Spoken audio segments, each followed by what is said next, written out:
Hi everyone, welcome to Wins and Losses, where wins are celebrated and losses are lessons. I'm your host, Rene Syler, and I wanted to do this show because I think in the entrepreneurial journey, everybody focuses on the highs and all the good things, but we know better, those of us who are entrepreneurs. And to that end, I have invited a couple of guests here to talk about their journeys as well. We have Luvina and Eshonda Blue. Hi, ladies. Hello. Hi. So, Eshonda, let's start with you. Tell me a little bit about your business. Well, we're Innovative Senior Solutions, and we improve the lives of seniors by preventing them from going to a nursing home and keeping them safe in their home and community as long as possible. Okay.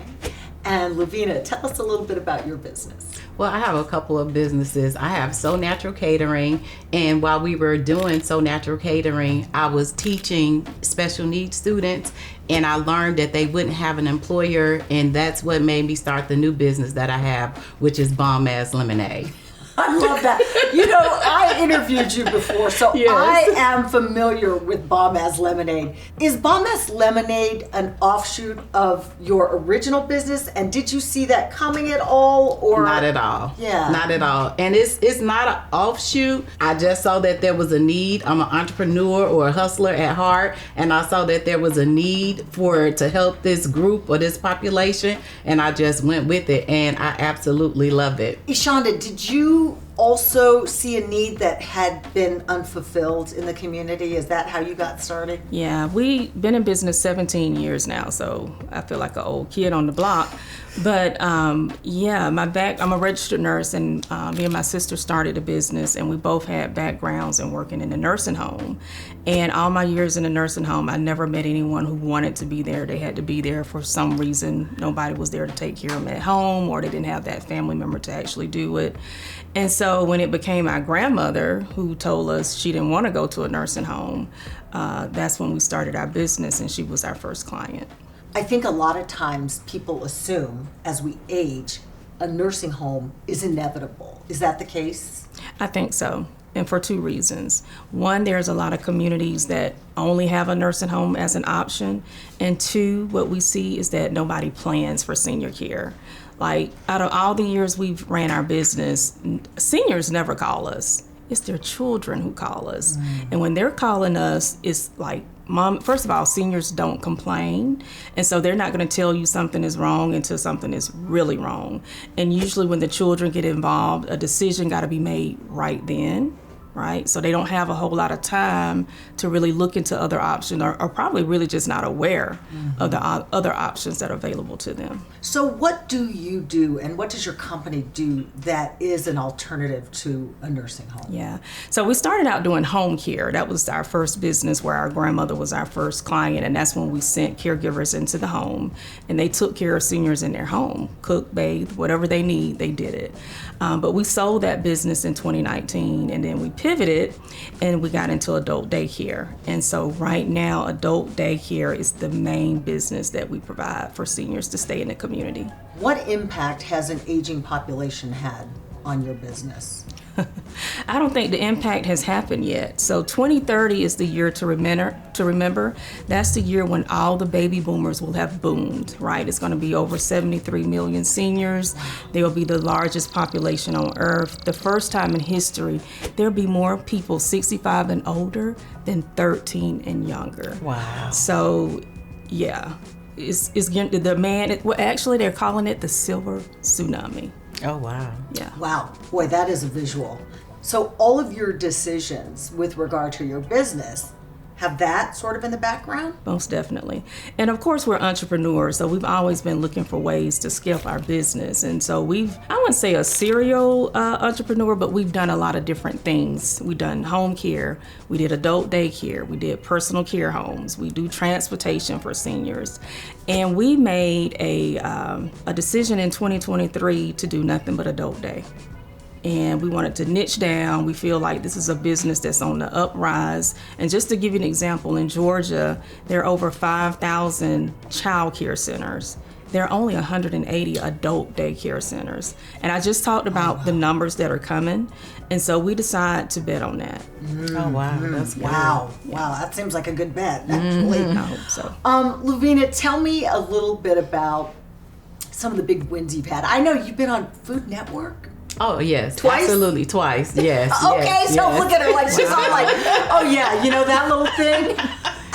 Okay, Yes. we see you. So yeah, the first time we were on Food Network in 2016, they came and they renovated the restaurant. We had a wonderful time. We're family owned and family run, so they liked and enjoyed our family. So in 2019, they called us back, but we were no longer open as a restaurant. We were only doing the catering.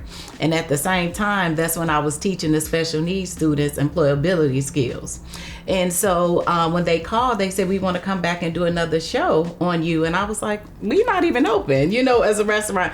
They was like, we are aware. We know that you're doing catering. And I said, okay, well, there's one more other thing that I'm doing, and I would love for you to include them in the segment. And they asked me what, and I told them that I'm teaching them the special needs students employability skill, and they was like, yes, they were excited. And so they came out again in 2020 and for the second time. So that was really cool. And they told that story? Absolutely. Oh, yes, wow. It was a segment when Robert Irvine came in, and I was teaching them how to cut cabbage, because a lot of people don't know, a lot of the special need population, the parents don't teach them to use knives and things like that because they're afraid. And so I said that if they're physically able to do it, I am going to teach them. Do you have a background in special needs education or? Professionally, I'm a registered nurse. Okay. And so, but it didn't have anything to do with that. It's just that when one of my friends, Tina, she asked me would I teach the students, and I told her yeah. Once I got my husband's permission, and I started teaching them, and I fell in love. I was like a little kid, excited, getting up to go, to teach them. It felt so good to teach them. But then when I asked them the question, because I trained about 50 of them, I asked them, where are you going to work? Because I knew that I couldn't hire all of them. And they got quiet and they said nowhere. And I was like, what do you mean? And they said, people don't hire us because of our disability. And for me, I was like, no, I had to do something. Wow. And so that's when I created the company. And being a registered nurse, I know that people with cognitive abilities and repetition, they love it. So Lemonade is repetition. They have the cognitive abilities. So it was a match made in heaven to me. What was it like for you to know that you could provide, gainful employment to people who a lot of society had overlooked? To me, it's a part of being a game changer. If you know and you see that there's a need in the community, then you have to fulfill it. And so that's what I saw, and that's what I wanted to do, and that's what I'm doing. Do you feel like that's your calling? Absolutely. Absolutely. God gave me a lot of callings, though. And every calling that he gives, I try to work and do my best at what it is that I'm doing. And I enjoy doing the things that I do. Mm-hmm. Yes. Eshonda, do you feel the same? Like, is this your purpose? And are you walking in your purpose? Most definitely. I've always worked with seniors ever since I graduated from RN school when I was 21, and I started working in nursing homes. And if I wasn't doing this, I would be probably working for a nursing home, because my passion is serving seniors. But I think the mission was really realized when it became my grandmother, and we became her caregiver, and we hired companies to take care of her, but a lot of times the aides didn't show up. And so we saw a need, and it became our mission. Like, through our grandmother, we had that mission to help other seniors stay at home. Yeah. All right, so let's talk about some big wins. I mean, this is the good part of the show. We get to talk about the good news. What's been a big win for you, Eshonda? Like I said, we've been in business 17 years. So I have 3 big wins. One is when we sold our business in 2019. Another one is in 2023. We purchased 3 adult day centers at one time. And then the third one is we franchised our adult day center last year as well. Wow. Yeah, those are big wins. Mm-hmm. Yeah. And what about you, Luvina? What do you consider a big win? So for me, I have several big wins, but one is when I was working with the special needs students, and he was a nonverbal. And I tell this story all the time because it is just so important to me.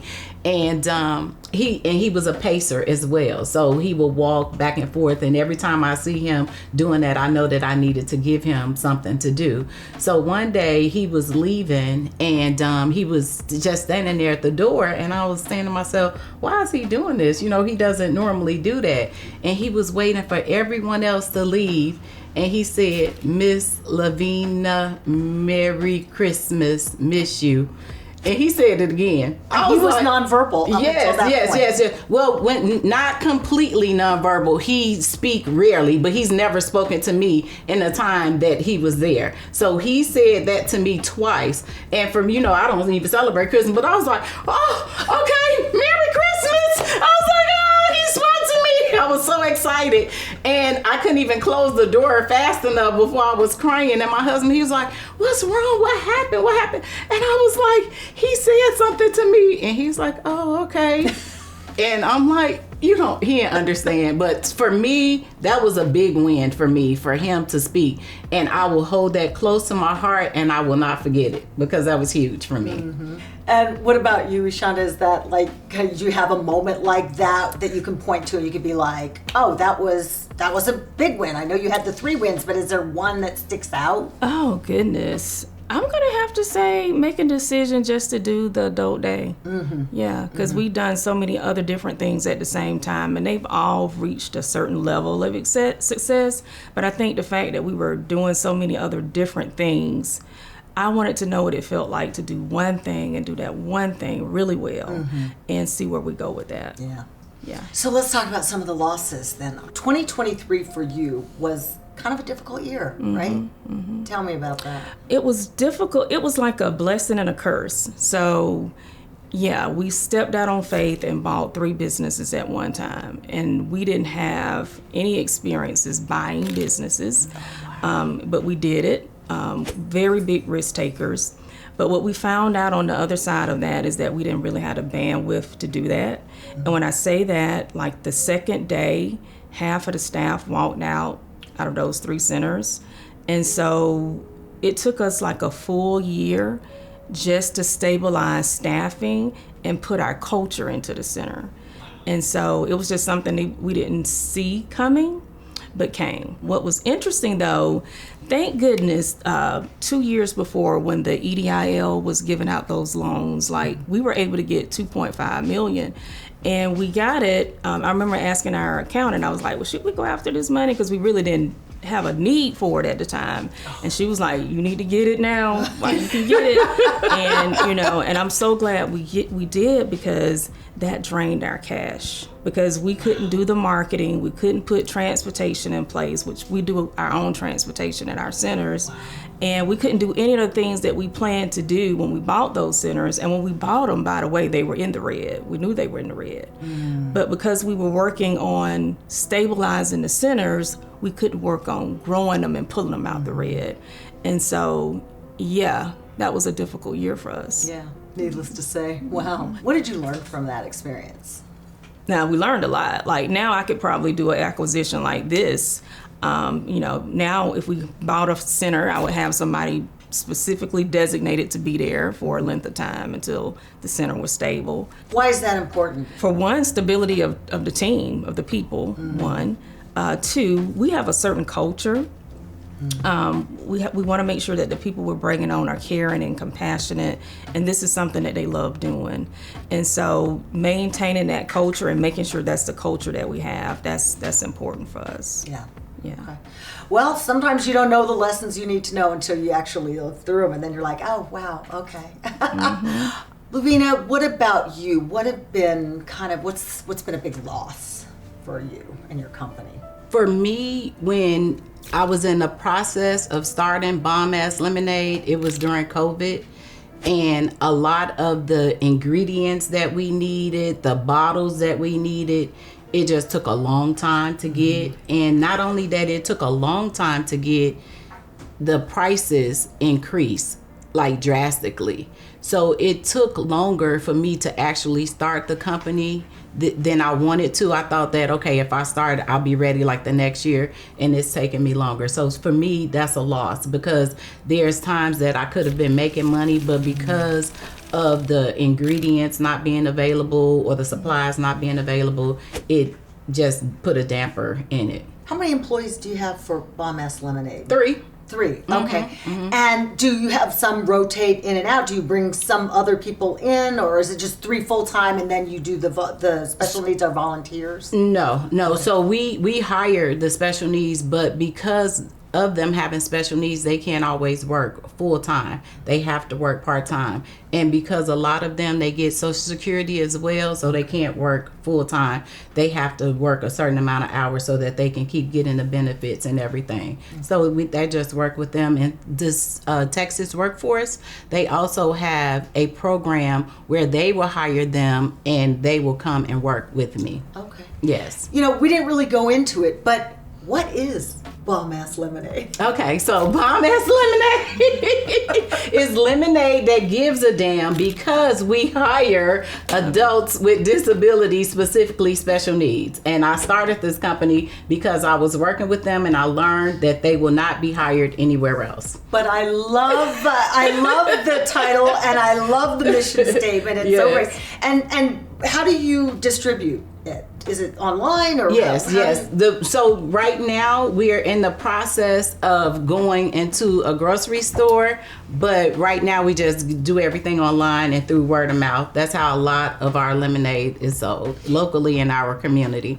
And have you seen growth in selling it, or I mean, it's a viable business. You make money on it. Or? We have a little money, but we have not seen the growth because we did have a personal loss. We lost our daughter back in March, and the focus that I was going to put on the lemonade, I just couldn't do it. It's just been grieving and mourning, our daughter. So that's where we are with that now.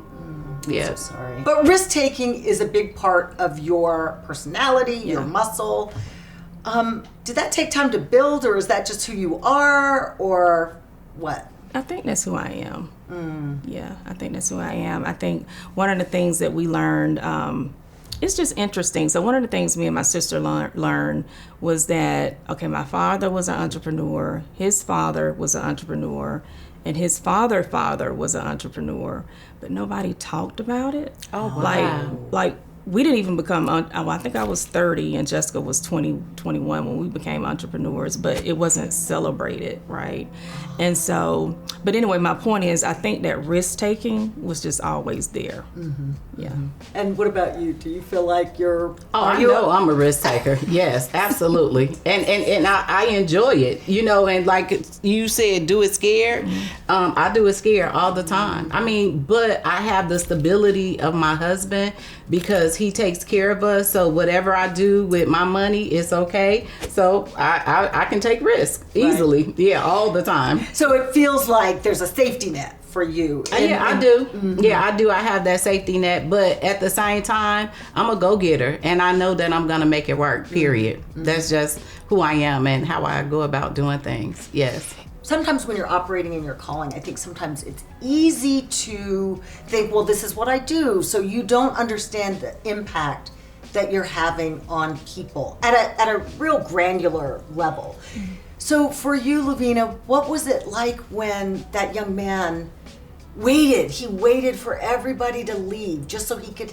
share this very special message. So you're really trying to make me cry, right? I will not stop until I succeed. So bring on the tears. Okay, so for me, first of all, I never knew that I had a desire to work with special needs. Never even thought about it until I was asked. But because I am a servant and I love to give and I love to teach and educate, it just came easy and natural for me.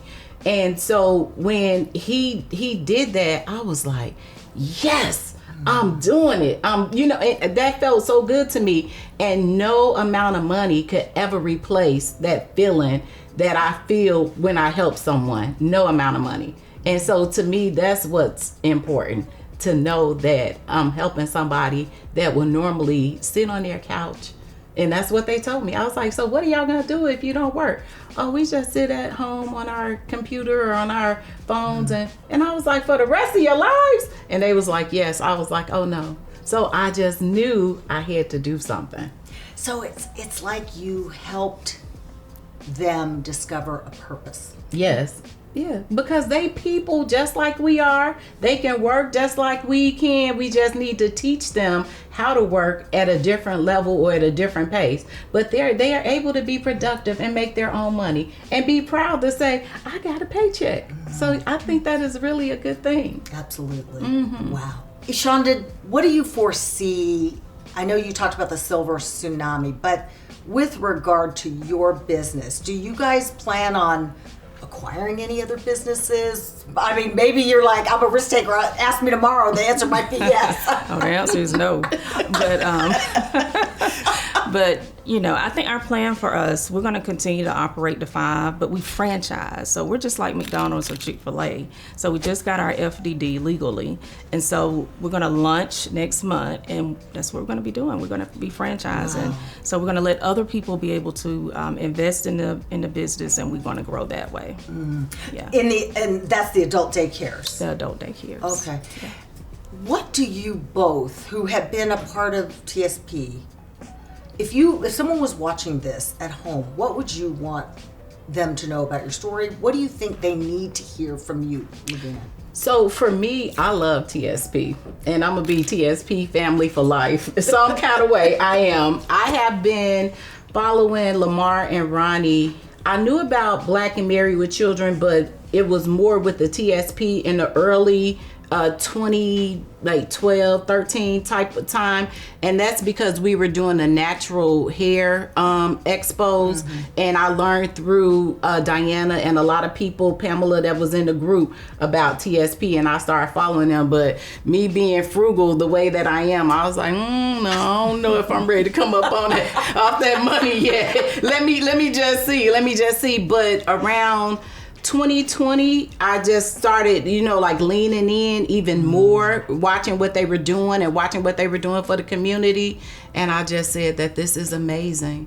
This is what I want to be a part of. I want to be a part of other Black entrepreneurs uplifting each other and making each other feel good. So I just had to be a part of it. And then when I'm here, it's just live. I mean, there's no other place like TSP. No other place. So what I have to say to the people that's watching this, you should have been here a long time ago. Don't do what I did and be straggling and like all frugal. Don't want to just get in here, get the information, get the knowledge so that you can grow your business. Wow. And a message to Ronnie and Lamar, what would you say? I love y'all. Look, although Ronnie, she don't like my husband because they too tight, but I still love her. I love it. Yes. What about you, Eshonda? What's TSP meant to you? TSP to me, a little different, because when I met Lamar, I met him actually at Tuck. And like I said, we've been in business for 17 years. I think we crossed 7 figures probably in 2010. Wow. So we've kind of been there for a minute. But what was interesting, and I just realized this, I was doing a speech a few months ago, and I was telling the audience that, we were $1 million business, and I started crying. And I didn't understand where that emotion came from. But what I realized is that because we're from rural South Georgia, 2 small country girls, like we never had permission to say it. Like we didn't, even when we've been making millions for years, but we never said it. And when we joined TSP, it gave us permission to say it. Go ahead, say it. We got $1 million card. Yes, congratulations. Wow. So I think a lot of people may not know that, but that was so special for us. Like now I have the confidence to say it. And the reason we need to say it, so other people know they can do it too. Thank you. You just gave me permission. Yes. Because sometimes I feel like I'm bragging, Yes. And like we're not humble enough. Yeah. Because I just said in a post that I made $100,000 in 2 weeks. And she said, oh, you just slid that in there. And I was like, I don't want to brag. And she was like, you're not bragging. That's what you did. Yeah. And so, thank you for giving me permission. I needed that. So that's most definitely what TSP and Ronnie and Lamar has done for us. I love it. I love it. I love it. And I did get my tears. You know me. I'm gonna get you. You guys, thank you so much. Thank you. Really, really appreciate. First of all, I appreciate you sharing with us, but really appreciate what you're doing in the community and in your own lives and how you're helping not just your families but other people's families as well. Thank you, ladies. Thank you. And thank you for tuning into this episode of Wins and Losses. We'll see you next time.